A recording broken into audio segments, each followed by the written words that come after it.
He was here.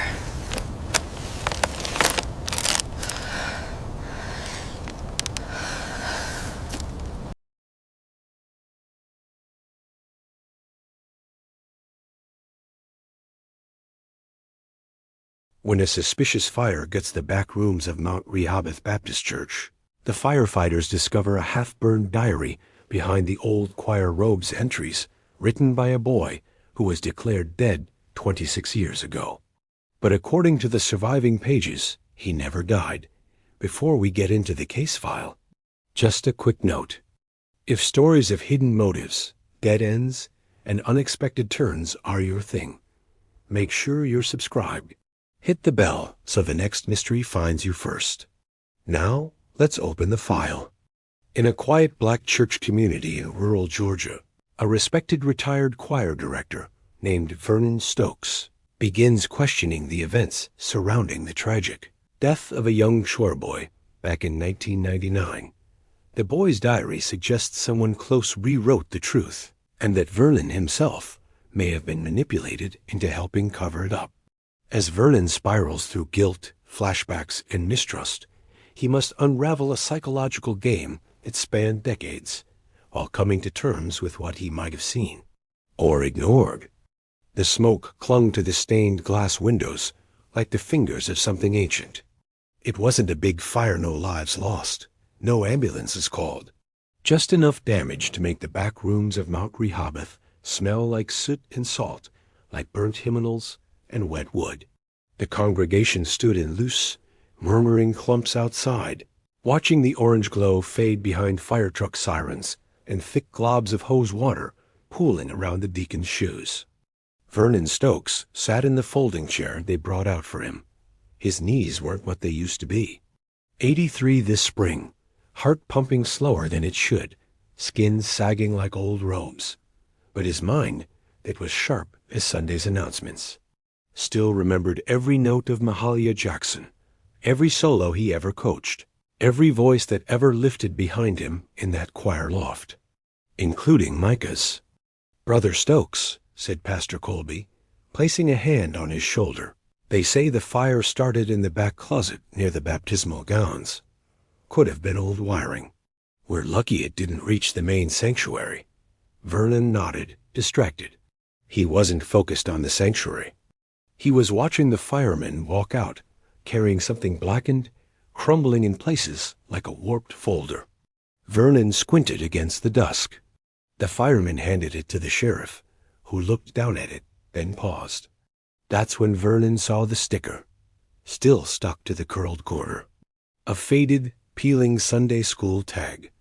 Micah B., Room 4, a property of Vernon froze. His breath caught. The sheriff, a white man named Landers, who'd grown up around these parts, but never set foot in Mount Rehoboth unless somebody died, gave it a once-over before passing it to his deputy. "What is it?" Vernon asked, rising slowly, joints popping like knuckles. "Looks like a child's diary," said Landers. "Found behind the robes rack. Burnt pretty bad, but some pages made it." Vernon took a step forward. "Let me see it." The deputy looked at Landers, who gave a tight shrug. The thing felt like it hummed in Vernon's hand. He flipped the front open, careful not to snap the pages. The paper was singed at the corners, but legible in the center. Page 1. "They told me not to tell, but I saw what I saw. I saw Mr. Stokes unlock the room. I saw who came out, and I know where they put him." His throat closed. He knew that handwriting. Even after 26 years. Micah, but Micah was dead. Had been dead since 1999. They found his body out by Dry Lake Creek, half submerged, no shoes, no real explanation, just tears, prayers, and silence. Vernon staggered back, holding the diary like it was radioactive, because he remembered unlocking that closet. He remembered Micah coming to him, crying that night. He remembered believing the story the sheriff gave them, the one about Micah wandering off during revival night and slipping on the creek rocks. But now the boy's voice was back, whispering from fire-soaked pages. I saw who came out. The diary stayed on his kitchen table all night. Vernon didn't sleep. Couldn't. He sat in his worn recliner by the window, the cracked leather cool under his forearms, eyes locked on the spiral notebook like it might suddenly float off the table and speak. Outside, the crickets chirped their tired lullabies. A train moaned 2 towns over. But inside, Mount Rehoboth's ghost stirred again. He'd read every page that wasn't charred past recognition. Maybe 16 legible entries total, some incomplete, but each one a cut, a whisper, a slap. Today I sang low on purpose so he wouldn't hear me. Ms. Wiles says I have to come on Tuesdays too, but I don't want to. They said I was lying, but Mr. Stokes believed me. That line had nearly crushed him, because he had believed him. He remembered that night clearer than most things from '99. Micah had burst into the choir room, eyes swollen, shirt untucked, mumbling something about not wanting to go back in there. Vernon had sat him down, wrapped him in one of the choir robes to calm him. The boy was shaking so hard, the robe kept slipping off his shoulders. He told me to stay put. I think he believed me. He did. But back then, Vernon hadn't understood. Not really. Not enough to call someone. Not enough to stop the whole machine that was Mount Rehoboth's revival week. He'd walked Micah to room 4, the quiet room behind the choir stalls where they kept extra chairs, fans, and youth snacks. Told him to wait there while Vernon went to speak with Pastor Wells. But when he returned, Micah was gone. And 2 days later, they pulled his body from the creek. They called it an accident. Vernon had cried into his hands like a child, not just for Micah, but for how fast the church had moved on. By the next Sunday, the banners were back up. The drums beat louder. And room 4 I had a new lock. He flipped open the final saved page. This one looked untouched by fire, like something had protected it. If you find this, ask Mr. Stokes why he left me there. The knock came just after dawn. 3 soft raps on his screen door. Not the mailman. Not a neighbor. No one knocked this early, unless it was news. When Vernon opened the door, the woman standing there had the same sharp cheekbones and wide-set eyes as Micah. "Mr. Stokes?" she asked, voice tight like it had been sealed in a jar a long time. "I'm Camille Barnes, Micah's sister." Vernon nodded slowly. "I remember you. You were just a baby when they found him," she said. "I know." She shifted her weight, glancing past him into the house. "Can I come in?" He stepped aside. His chest felt tight. She sat on the edge of his couch like she didn't trust it, shoulders straight, knees together. She wore a faded Howard University sweatshirt, even though the air was already heavy with June. "I heard about the fire," she said, "from a friend still on the fire department. They said you were there. Said they found something." She looked at him now, fully. "Did they find his diary?" Vernon blinked. "How did you—" "I used to sneak into his room after they buried him, try to smell him on his blankets. And one day I found his journal under the floorboard, half written. He'd started hiding it after. Things changed at church." Her voice cracked. "I used to think he made stuff up. Then I got older.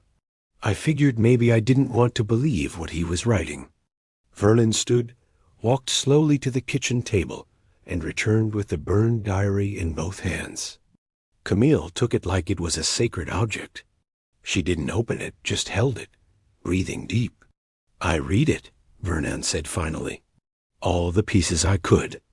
"I want to see room 4, Camille whispered. Vernon's stomach dropped. "Why?" "Because my brother died right after being in that room. And I think whoever was in there with him that night still walks around free. And I think this church still got secrets, Mr. Stokes." She looked up at him with fire in her throat. "And if you really believed him like you say you did, Then you'll help me find out what the hell happened in that room. The keys still hung in the back of Vernon's coat closet, tucked inside an old coffee tin from the 1970s labeled Extra Buttons. Only 3 people alive knew about that tin, and 2 of them were buried behind the sanctuary. He hadn't touched those keys in over 20 years. Camille followed him through Mount Rehoboth's side entrance around noon, her sneakers crunching glass from a shattered baptismal frame. The scent of burned fabric still clung to the air, like the ghost of someone refusing to be forgotten.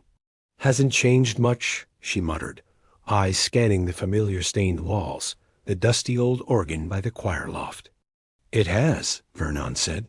"You just can't see it." They made their way down the narrow hallway behind the choir stand, the kind of passage nobody used anymore, except for storage and secrets.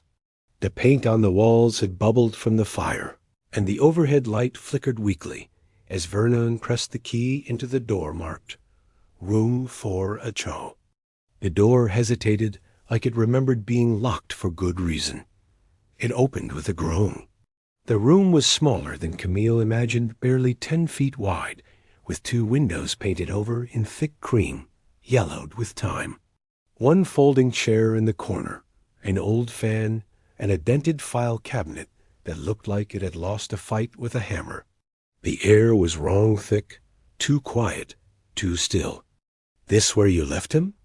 Camille asked softly. Vernon nodded. "I just wanted him to calm down. He was shaking like a leaf. Kept saying someone was in the building who shouldn't be." He paused. "He told me a name." Camille turned to him. "Whose?" Vernon shook his head. "I didn't recognize it. And when I asked Pastor Wells, he said there was no one by that name. Told me the boy was confused, imaginative." She crossed the room to the far wall. Her fingers traced something etched faintly into the paneling near the baseboard. Words.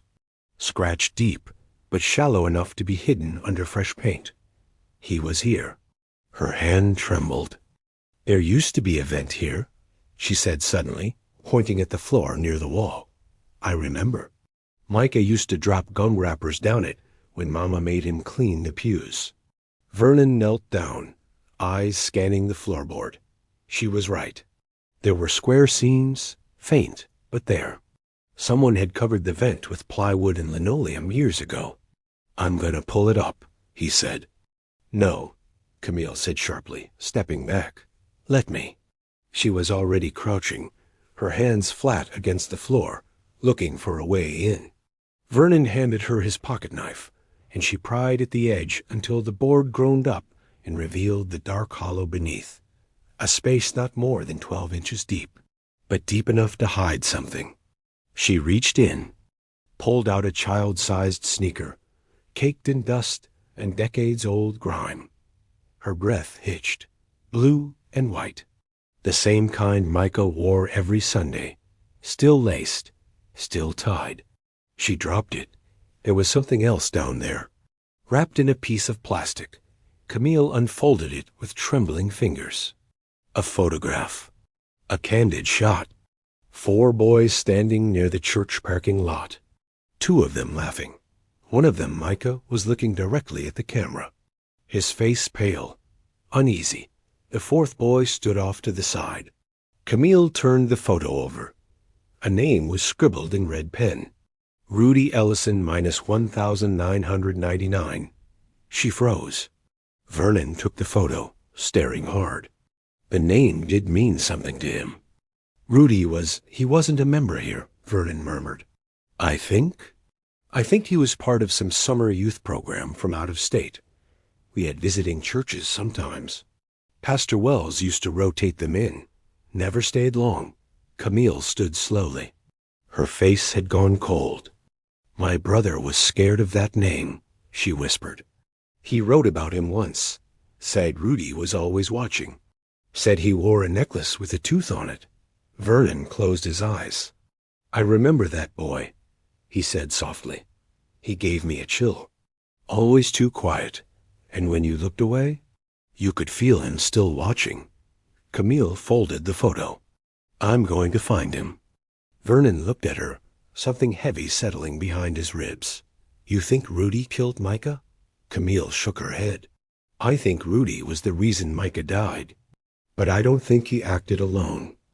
The tiny motel off Route 19 hadn't changed since Vernon last drove by in 2002, still missing 2 letters in its neon sign, still smelling faintly of gasoline, pine cleaner, and fried bologna.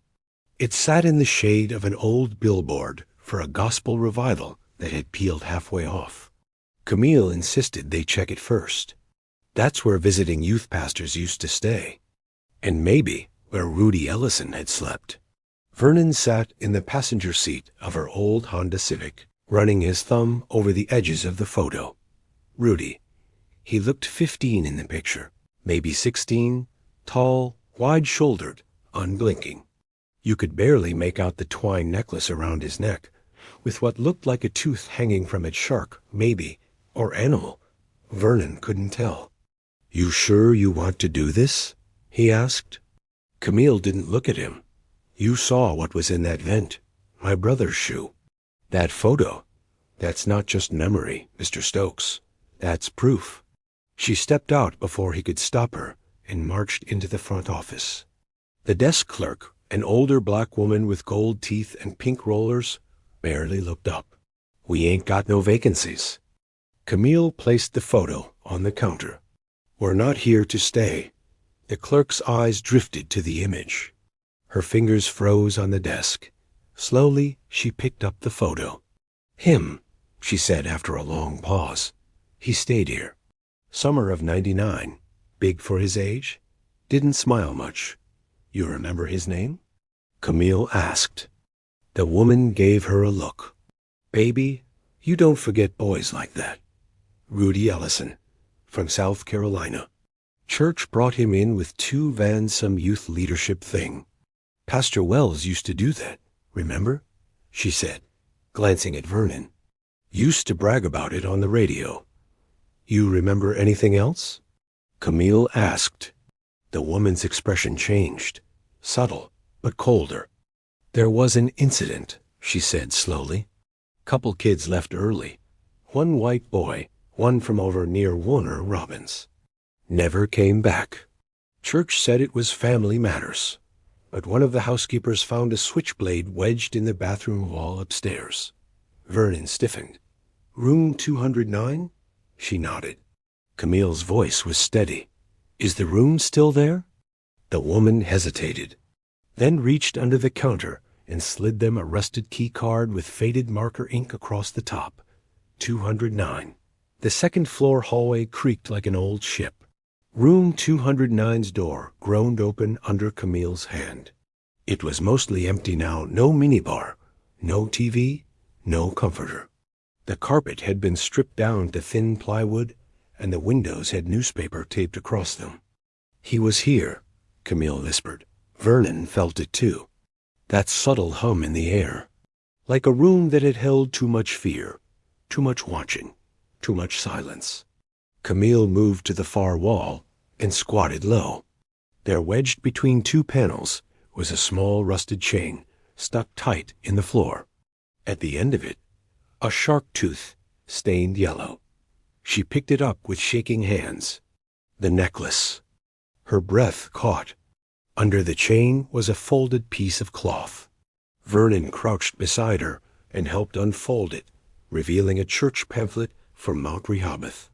It was dated June 1999, and across the back someone had written in red ink, "He talks in his sleep. Can't stop telling secrets. Gotta fix that." Camille stared at it, frozen.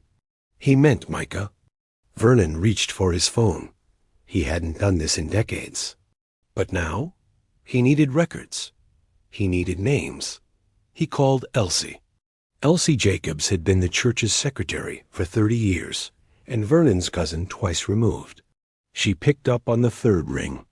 "Vernon? Lord, I thought you'd forgotten my number. I need a list of the kids who came through the church's summer exchange program in 1999. All of them. Especially the ones who came with Rudy Ellison." There was a pause. Then Elsie said quietly, "You digging where you're not supposed to dig." I know, Vernon replied, but this time I'm not stopping. Elsie exhaled. Then you need to know this, cousin. Rudy's not dead. He's in town. Been back a few months now. Renting out an old farmhouse off Mitchell's Ferry Road. Camille's head snapped toward him. She'd heard every word. She stood. We're going, she said. Vernon hesitated. You sure? She looked at him, eyes steady. Firelit. He's breathing, she said. My brother isn't. That's enough. Mitchell's Ferry Road stretched long and cracked through patches of woods and open cotton fields, the asphalt buckling in places where tree roots had decided to reclaim what man had laid down. The air out here was still. Too still. Camille gripped the steering wheel tighter as the GPS lost signal and her cell bars disappeared. The farmhouse came into view just as the clouds started to roll in faded red siding. A leaning porch and a barn behind it covered in ivy. The mailbox out front read Ellison in blocky black stickers. I don't like this, Vernon muttered, peering through the windshield. Camille put the car in park, but didn't move. You think he remembers Micah? She asked. I think Rudy never forgot him, Vernon said. And if he did what I think he did, he's been living with that weight. Or hiding it. Camille stepped out first. The gravel crunched under her sneakers. Vernon followed, slower, knees aching, hand resting in his coat pocket, where he now carried a small canister of pepper spray just in case. The house looked abandoned from a distance, but up close they saw signs of life. New curtains in the upstairs window, a fresh set of muddy boot prints on the porch, and a doorbell wired into the frame, still blinking red. Camille raised her hand. Knocked. No answer. She knocked again, harder. A voice called from inside. Male. Low and calm. Back door. Vernon's spine stiffened. Camille glanced at him and nodded. They circled around the side of the house, past a wind-chimed porch swing that had no wind to move it. The back door was open. Standing just beyond the threshold was a tall man, maybe 40 now, broad shoulders, shaved head, and a long scar along the side of his jaw. He wore a sleeveless undershirt and sweatpants. Around his neck hung a necklace with no tooth, but the imprint of where one used to hang was still visible on the fraying cord. You're Rudy Ellison? Camille asked. He nodded slowly. I know who you are, he said, eyes on her face. Camille Barnes. You look just like your mama. She flinched. You knew Micah, she said. I did. Rudy leaned against the doorframe. He was a good kid. You were there the night he died, Vernon added. Rudy didn't answer. Camille stepped forward, her voice hard. Did you kill my brother? A long silence. No, Rudy said quietly, but I didn't stop it either. That knocked the breath from Camille. Vernon's pulse thudded behind his ears. You saw who did it, he said. Rudy nodded. I told Pastor Wells. Thought he'd fix it. Handle it right. Rudy's jaw clenched. Instead, he made it disappear. Told me I'd get sent away, maybe locked up, maybe worse if I spoke on it. So I shut up.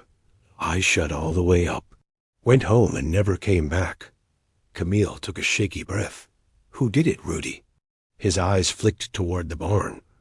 Vernon followed his gaze. What's out there? That's where they took him first, Rudy said. Micah, that barn. They didn't mean to kill him. But when he hit his head, they panicked. They? Camille asked sharply. Rudy turned away, walked back into the house. Come in, he said over his shoulder. I'll show you something. Inside, the farmhouse was cluttered, but lived in. The walls were bare. No pictures, no clocks. Just silence and low humming from an old fridge in the kitchen. Rudy led them down a narrow hall to a small office. He opened a drawer, pulled out a shoebox, and dropped it on the table. Inside, newspaper clippings, a youth group photo from 1999, A yellowing flyer for Mount Rehoboth's Tri-County Youth Leadership Revival, and a cassette tape labeled Testimony June 20th, 99. Vernon stared at it. What is this? Rudy looked down. They recorded everything back then. For legal coverage, I guess. Pastor Wells made us do testimony rounds for spiritual alignment. But I wasn't talking that night. I had nothing to say. I left the room and the recorder was still on. You recorded Micah? Camille asked. No, Rudy said. I recorded them. A chill ran up Vernon's back. They're on the tape? Rudy nodded. I never listened to the whole thing. Couldn't bring myself to. But I think it's time. He handed Camille a portable cassette player with batteries already inside. Her hands shook as she pressed play. At first, static, then faint voices. Boys laughing, footsteps, then a whisper Micah's voice. No, I don't want to. Please don't lock the door. Then another voice, older, calm. You can't keep running your mouth, boy. Some things ain't meant to be repeated. Then a thud, muffled shouting. Then silence. Camille stopped the tape. Her fingers were trembling.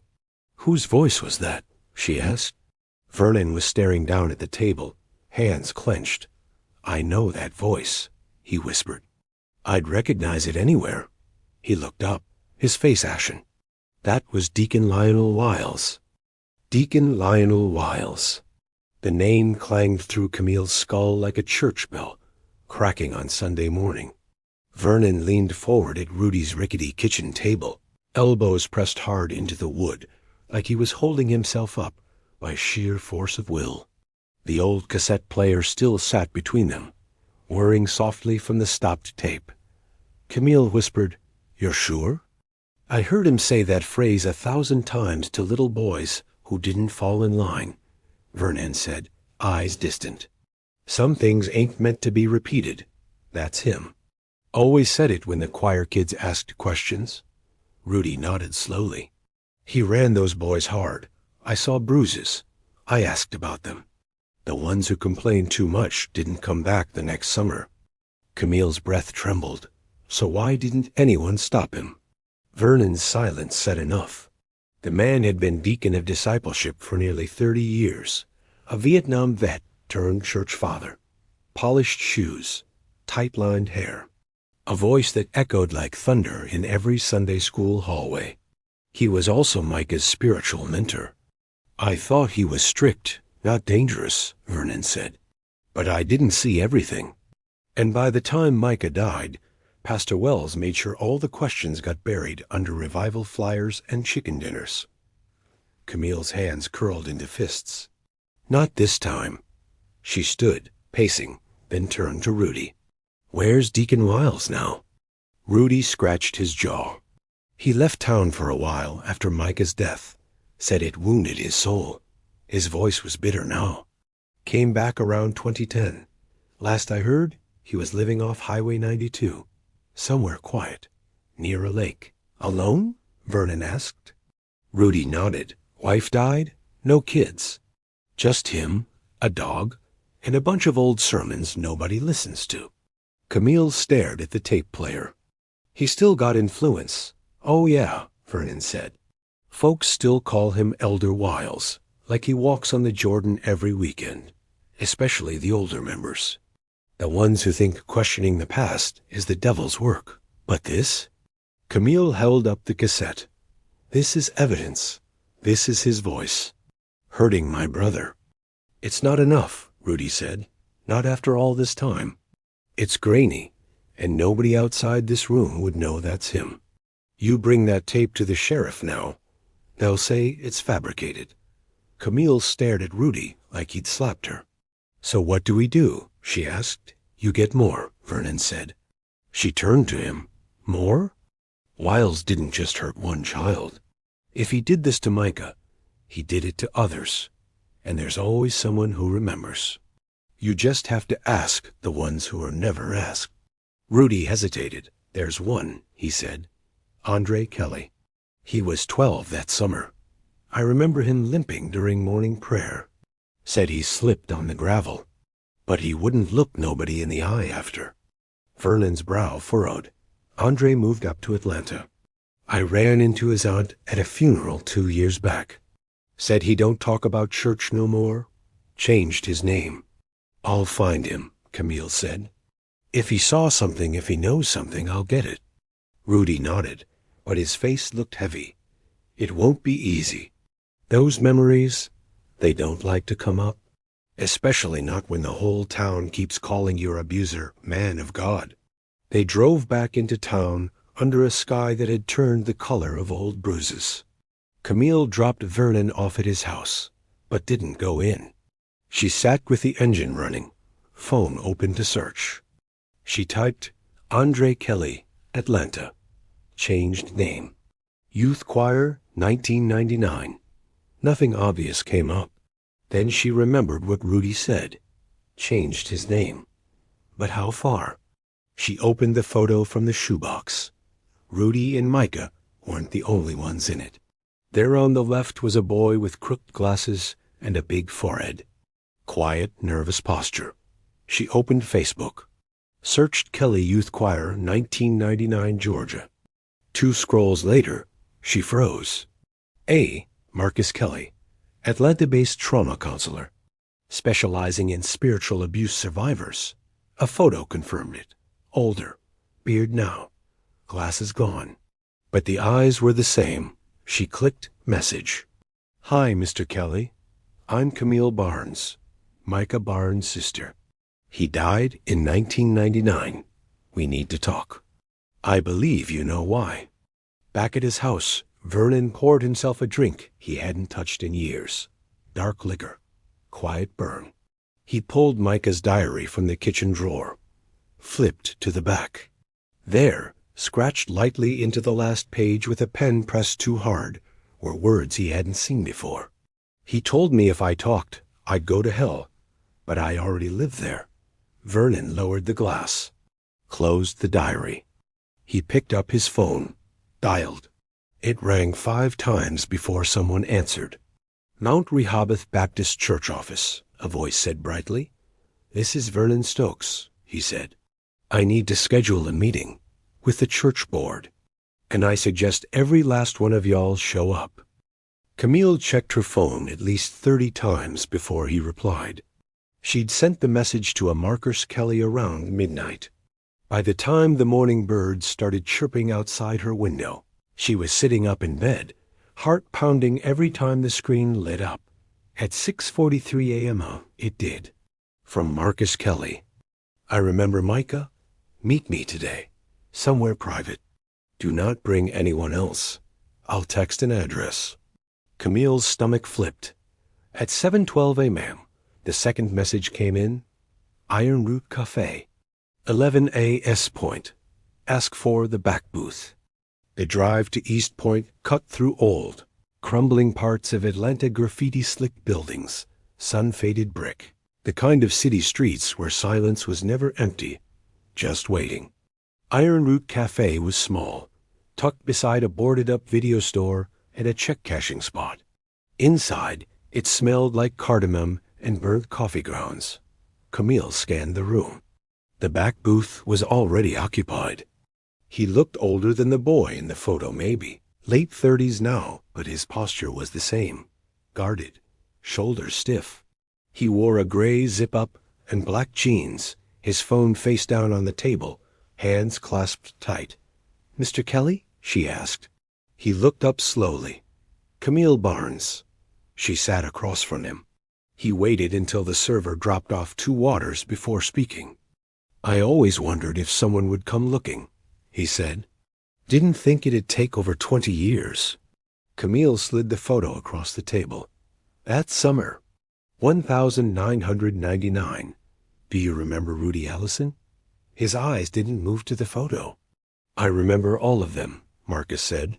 Rudy, Deacon Wiles, Pastor Wells, Micah. He exhaled hard. I remember the night they told us Micah had run off.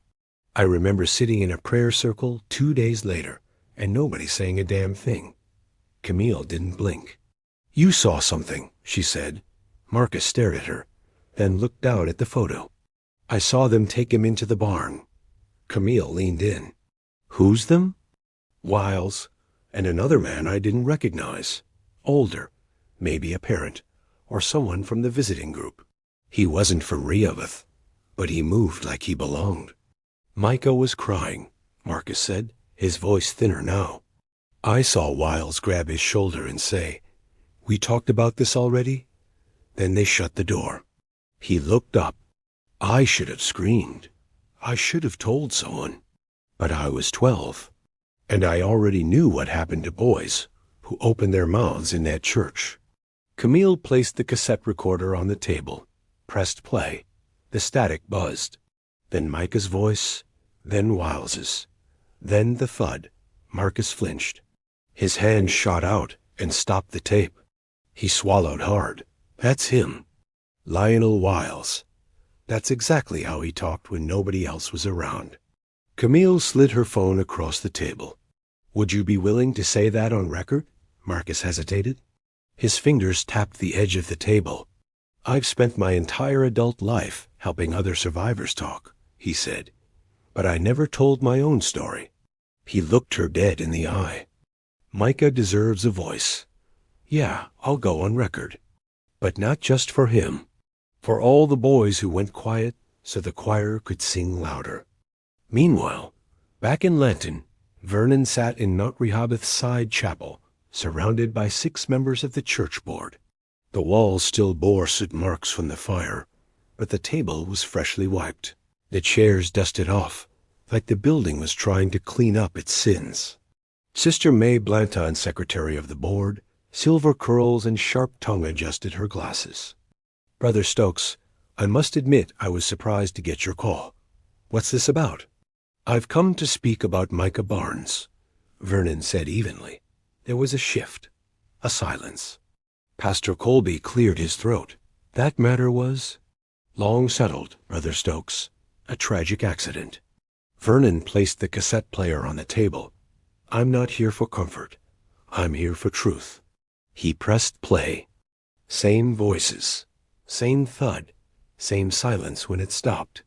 No one spoke. Deacon Harold glanced around. That could be anyone. Don't, Vernon snapped. Don't you dare play that game. We all know that voice. May's face had gone pale. Where did you get this? That doesn't matter. What matters is that one of our own was hurt, and you all helped bury it, whether by silence or by shame. Pastor Colby shifted in his seat. You're talking about events from decades ago. Many of the people involved are no longer. Lionel Wiles is still alive, Vernon said coldly. Still living off Highway 92. Still respected. Still dangerous. He looked around the table. Y'all claim to walk in the light. So let's see if any of you still got the stomach to stand in it. That night, Camille called Vernon from a quiet payphone outside Ironroot Cafe. He's willing to go public. Marcus Kelly. He remembers the barn. He remembers Wiles, and he's ready. Vernon's voice came through low and tired. Then we move forward. But as Camille hung up and turned back toward her car, she felt it, a pair of eyes, watching her from across the street. A figure standing just outside the reach of the streetlight, motionless, then gone. Camille didn't run, but she didn't look away either. Her eyes locked on the shadow across the street, a tall figure standing just beyond the halo of the street lamp. They didn't move, didn't flinch, just watched. She took one step toward them and they vanished, slipping into the alley like smoke. The night swallowed them whole. She waited 5 seconds, then 10. Her breath felt like sandpaper in her chest. No movement. No sound but the distant wheeze of an old bus turning corners. She backed toward her car, hands shaking slightly as she unlocked the door and slid inside. The moment the engine turned over, she locked every door and peeled away from Ironroot Cafe, eyes checking her rear-view mirror like it was gospel. No one followed, but something had shifted. Back in Lanton, Vernon stood in his tiny den, newspaper clippings spread out across his coffee table like puzzle pieces. He hadn't slept, hadn't eaten, not since the meeting with the board. They didn't say much after the tape played, but their silence was louder than any confession. Vernon held a photo in his hand, now a church newsletter from July 1999. It featured smiling faces, scripture verses, and a paragraph commemorating the beautiful life and legacy of young Micah Barnes. But beneath that, tucked between pastel bullet points, was something odd. Special thanks to our guest shepherds from East Vineyard Church, Columbia, SC. He stared at it, heart thumping. East Vineyard, that's where Rudy came from. And maybe that unnamed man who helped Wiles, the one Rudy couldn't place. Vernon reached for Micah's diary again. He hadn't opened it since the night Camille left for Atlanta. But something tugged at him now. He turned to the back, behind the hell passage. And there it was, a second hidden page, stuck to the back cover by melted adhesive from the fire. It peeled apart with a soft, sticky rip. This one was written in red ink, shaky, smudged. He's not from here. But he knew Wiles. Said they cleansed boys at another church. He said if I screamed, my soul would rot. I think Vernon believes me, but he's scared. I don't blame him. I am too. Please tell someone, anyone. My name is Micah. I am not lying. Vernon's eyes blurred. His old hand shook. He picked up his phone, called Camille. She answered on the second ring, voice hoarse. Hello? You still in Atlanta? Yeah. Headed back soon. Something happened? I found another page in the diary, he said. Micah described a second man someone from the Columbia church. Said he and Wiles did this before. At other churches. Camille went quiet. I was followed last night, she said. Outside the cafe. Tall man. I couldn't see his face. Vernon closed his eyes. I think we're stirring up something that was never meant to surface. She let out a bitter breath. Then we dig deeper. That afternoon, Camille met Marcus Kelly again, this time in a secure room inside the offices of a local trauma recovery center where he worked. The room was beige, windowless, and smelled like fresh coffee and menthol rub. He slid a thick folder across the table. What's this? Camille asked. A list of names, he said. I started pulling together the ones I could remember. Kids who were at Mount Rehoboth that summer. Kids who left the program early. And some who showed signs of trauma but never said why. Camille opened the folder. Inside were 8 names. 2 were already dead. 3 had changed towns, but 3 were still within driving distance. She tapped her finger on one. Rashad Lyle. I remember him. Marcus nodded. He was quiet. Didn't sing much, but Wiles always kept him close. She circled 2 more. Levin Griggs and Tyree Jackson. Marcus's jaw clenched. Levin was taken out of the program midweek.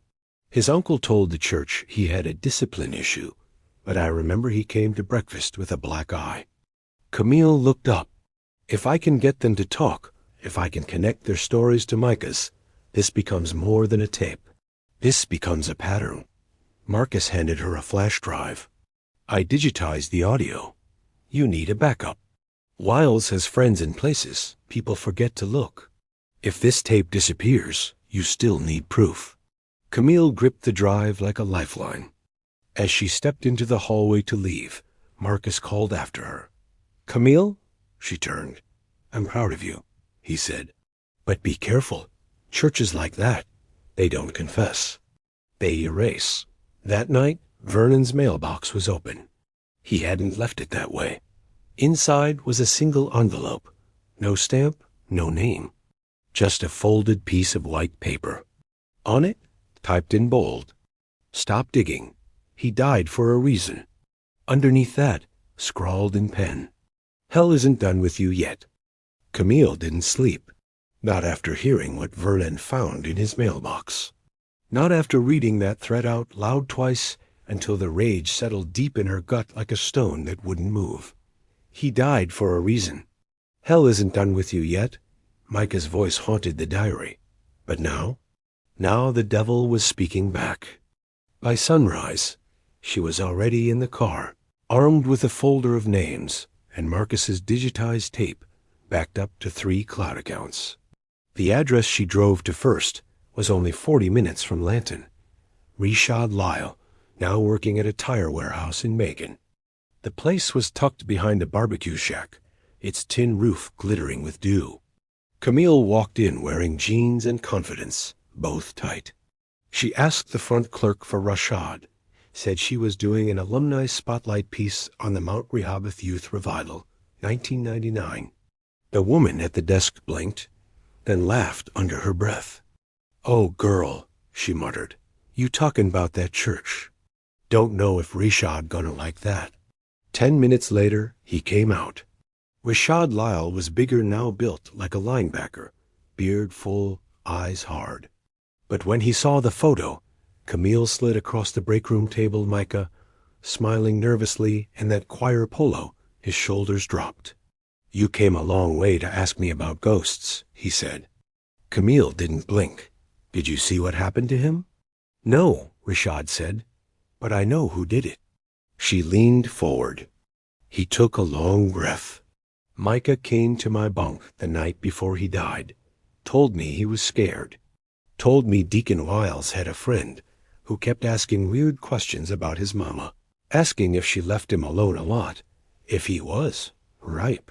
I didn't understand what he meant back then, but I do now." Camille's stomach flipped. "He said he didn't want to go to the testimony room," Rashad added. "Said the last time they made him take off his shoes and pray like God could see through the floor." Her hands clenched. "You willing to say that on record?" Rashad hesitated, looked down at the photo again, and nodded. "Yeah, I'll tell it." For him, Levin Griggs lived 2 towns over, in a cluttered apartment above a pawn shop, chain-smoking clove cigarettes and drinking orange soda from a flask. Camille didn't know what to expect. She knocked twice. The door opened slowly. Levin stared at her, eyes bloodshot. "You from the church?" he asked. "No, I'm Micah Barnes' sister." The door opened wider. Inside, the walls were lined with newspaper, tacked up like insulation. A fan hummed from a corner. The place smelled like ash and lemon cleaner. "I remember him," Levin said, sitting on the edge of a milk crate. He used to hum to himself, like he was making his own soundtrack. He lit another cigarette. "Wiles used to call us into the little room behind the baptism tank. Said we needed holy preparation." His voice cracked. "He used to whisper verses while pushing your face against the floor. Said it was about obedience, submission." Camille felt nausea rise in her throat. "He ever touch Micah?" "I don't know what he did when the door closed," Levin said. "But one time I saw Micah throw up right after leaving that room. Said nothing, just stared at his shoes the whole night." Camille pulled out her phone. "Would you say all that in a statement?" Levin looked at her, then out the window. "I'll write it down," he said. "I don't got much voice left." Tyree Jackson never left Lanton. He worked nights at the hardware store, kept to himself. Camille tracked him down through a former choir mom who remembered him as the shy one with the busted knuckles. When she approached him behind the register, he didn't even flinch. "I've been waiting for someone to ask," he said. Camille blinked. "What?" Tyree reached under the counter and pulled out a small manila envelope. Inside, a torn Bible page. On it, in faint pencil, were the words, "If they hurt me again, I'm going to run into the water and not come back." Camille held the note with gloved fingers, her chest hollowed out. "You found this?" "After Micah died," Tyree said. "Slipped in my hymn book. I tried to tell the pastor. He told me to pray for confusion." Camille's voice broke. "Will you testify?" He looked her square in the eye. "I'll sing if you want."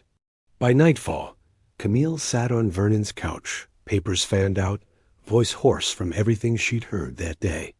3 statements, 2 confessions, 1 note. They had enough. But Vernon was quiet. Too quiet. "You okay?" she asked. He passed her an envelope. His hands were trembling. "I got another letter," he said. Camille opened it. Inside, a single photo, black and white.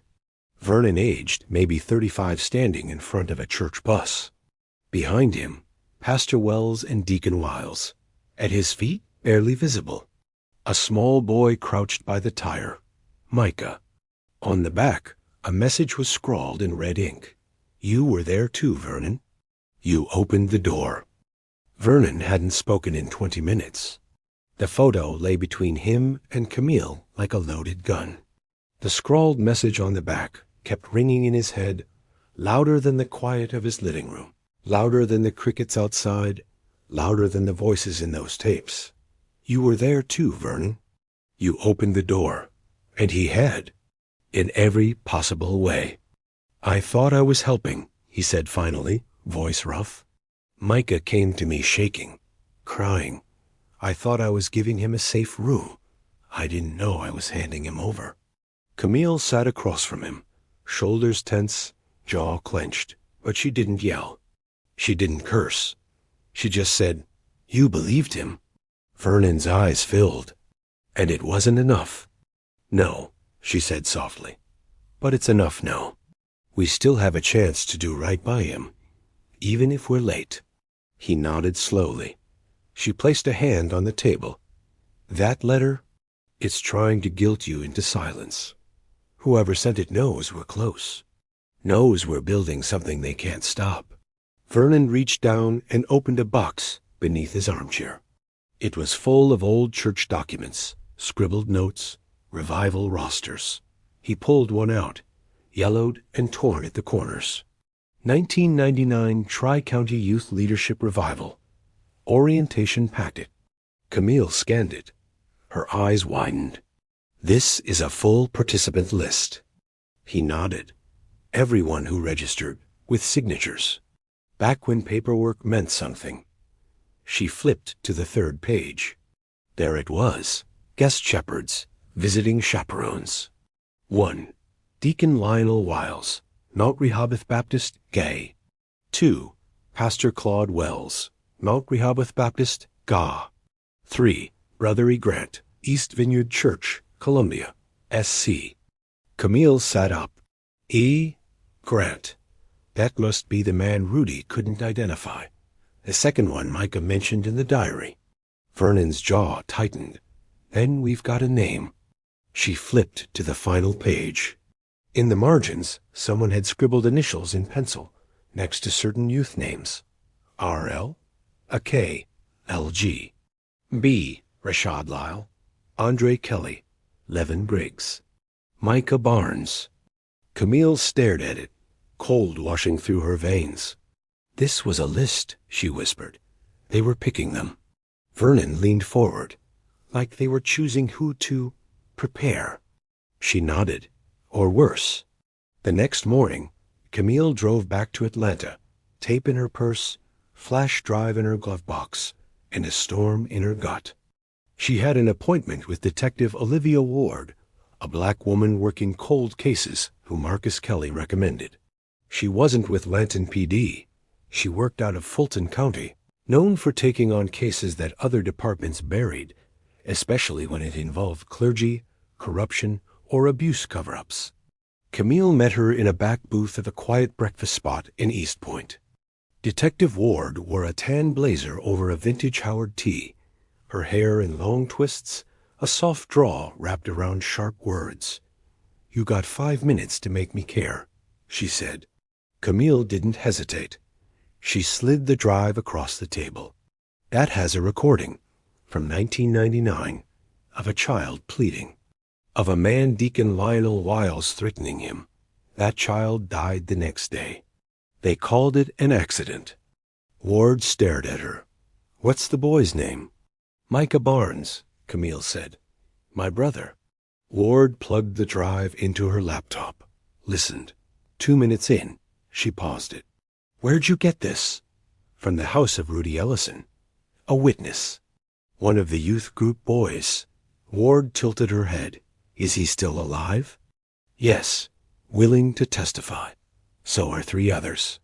One has a note from Micah himself. Another has a bruised eye in a photo, and the same name circled on an old registration packet. Camille slid the revival list across the table. Ward read it. Saw the initials. Her mouth flattened into a hard line. I'll need the originals, and I'll need statements. On record. You'll have them, Camille said. But I need you to promise, when this reaches Wiles and anyone who helped him, you don't let it die on your desk. Ward looked her dead in the eye. I've got 3 brothers. One of them sang in a youth choir like this. He never talked about it. Ever. She tapped the drive. This could be what gets him to.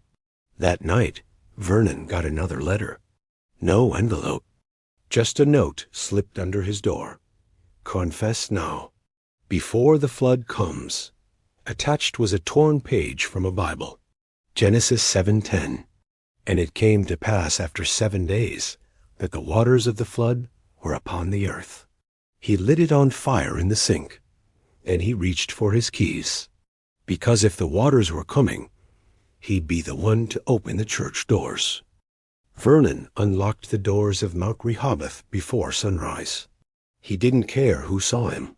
Let the neighbors whisper. Let the board call emergency meetings. Let Deacon Lionel Wiles pace around in his lakeside home, wondering if the sky was about to crack open. It was. The sanctuary sat quiet in the pale morning light. Dust motes danced in the slanted sun through the stained glass windows. Rows of pews sat empty, but Vernon could feel the weight of voices past, the ones who sang, and the ones who screamed behind closed doors. He climbed the choir loft stairs and laid Micah's diary on the pulpit. By noon, people had started arriving. Camille entered first, gripping a stack of folders, each one marked with a survivor's name. Behind her came Marcus Kelly, Rashad Lyle, Levin Griggs, and Tyree Jackson. No cameras. No press. Just memory, rage, and truth. Detective Olivia Ward arrived 20 minutes later, dressed in plain clothes, but with a recorder already running. The last person to arrive was unexpected Elsie Jacobs, longtime church secretary, Vernon's cousin. She walked slowly up the aisle, sat near the front, and clutched her handbag like a Bible. Vernon took the pulpit, cleared his throat. I was once a man who led voices in song, he began, but today I'm here to return one. He nodded to Camille. She stepped forward, placed a photo of Micah on the communion table. This is my brother, and this is what was done to him. She began to speak. No script, no filter. She told them about the diary, the cassette, the names, the initials in the margins, the testimony Marcus helped preserve, the threats, the false comfort, the silence that rang louder than the choir ever did. Rashad followed, then Tyree, Marcus, then Levin, voice shaking so badly Vernon stepped down from the pulpit to place a hand on his back as he spoke. Every man had a version of the same memory, the same hallway, the same room, the same whispered scripture twisted into terror, and the same name, Deacon Lionel Wiles. When they were done, Detective Ward stood. These statements will be processed and filed. As of this morning, a request has been made to reclassify the death of Micah Barnes from accidental drowning to a suspicious death under possible clerical abuse. The Georgia Bureau of Investigation has been notified. A murmur spread across the sanctuary. Camille turned toward Vernon. He stepped back up, hands trembling but voice strong. And if y'all are wondering why this happens here, in a house of God, he said, it's because too many of us confuse power with holiness. We confuse quiet with peace. We confuse respectability with righteousness. He paused, looking around. I opened a door 26 years ago, thinking I was giving that boy rest. Instead, I gave his abuser access. And I will carry that for the rest of my life. but not in silence. He opened the diary one last time and read Micah's final line aloud. "Please tell someone, anyone. My name is Micah. I am not lying." The room fell silent until a voice from the pews whispered, "Amen." And another, and another. That night, a knock came at Vernon's door. He expected Camille. It wasn't. It was Lionel Wiles. The old deacon looked different, now thinner, skin waxy, eyes no longer bright, but sharp. He wore a gray coat and a gold pin that read Elder. "I heard you're stirring graves," he said. Vernon didn't invite him in. "I heard you buried one." Wiles smiled thinly. "I buried nothing. That boy was troubled, emotional. I tried to guide him." Vernon's voice hardened. "Then why'd he end up in a creek? You want a confession?" Wiles asked. "You won't get one. But let me offer a prophecy, Brother Stokes." He leaned in. "Church folks forget fast. Press dies down. Survivors scatter. You burn yourself to the ground, chasing a truth they'll never admit. You'll die in that pew, and they'll still call me deacon." Vernon stared at him. "Steady. No," he said. "You'll die with your secrets, and this time they won't stay buried." He shut the door. Meanwhile, Camille received an email. It was a scanned document, attached with no subject line, no signature. She clicked it open. East Vineyard Church, Columbia, SC. Youth Counseling Records, 1998. One name appeared 4 times in disciplinary notes. Brothery Grant, reprimanded for boundary violations with youth during overnight revival. Next to it, red handwriting. Pastor Wells advised internal resolution. No law enforcement notified. And at the bottom, a signature. L. Wiles. Camille's throat tightened, because now they had 2 churches, 2 patterns, and one man who had been quietly protecting predators for decades. She hit forward. 2. Detective Olivia Ward. Subject: more fuel. The news broke 3 days later. Local deacon under criminal investigation for 1999 youth abuse case. Potential cover-up spanning multiple churches. Second Church in Columbia, SC linked to former Mount Rehoboth elder. Camille watched the coverage from her motel room, sitting at the edge of a lumpy twin bed, phone buzzing nonstop. She didn't answer. Not yet. The TV showed old photos of Mount Rehoboth, Deacon Wiles standing proudly in a group shot, and the headline scrolling beneath. Pattern of grooming, abuse, and institutional silence? Her phone lit up again, this time a call. Detective Olivia Ward. Camille answered. "You got him?" "We have enough for a formal charge. The state's filing under child endangerment, obstruction of justice, and suppression of evidence in a suspicious death. We're also opening cases on Wells and Brother Grant. This might go federal." Camille exhaled slowly. "He won't plead guilty." "He won't have to," Ward replied. "Once the other boys come forward, once the jury hears that tape, they'll understand. And if they don't, we'll keep going. Thank you." "No," Ward said. "Thank you for being loud when they counted on you to stay quiet." Mount Rehoboth held its first public prayer service the following week, without Wiles, without Pastor Wells. Camille sat in the back pew, arms crossed, gaze steady. The sanctuary looked the same stained glass, pulpit polished, a new banner over the choir loft. "Let the children come unto me." The irony almost made her laugh. But when the youth choir walked in, half of them first-timers, half of them kids Vernon had quietly coached back into song, she felt something loosen in her chest. They sang softly at first, then stronger. Not for the church, not for the tradition, but for themselves. And for someone whose voice never got loud enough. Micah. Camille visited his grave that evening. The headstone was simple, worn. She knelt down, brushed off the moss, and placed something at its base. The flash drive, sealed, waterproofed. A backup, she whispered, just in case. She sat for a while, knees in the grass, wind tugging at the edges of her coat. I kept my promise, she said. I told someone. I told everyone. She looked up at the sky. Your name's clean now. The wind shifted. And for a second, just one, she thought she heard humming. Soft, familiar. Micah's tune. 1 month later, Vernon stood in room 4. It had been stripped to the bones. No storage. No choir robes. Just raw wood and new drywall. But he remembered every crack, every creak, every inch of that floor.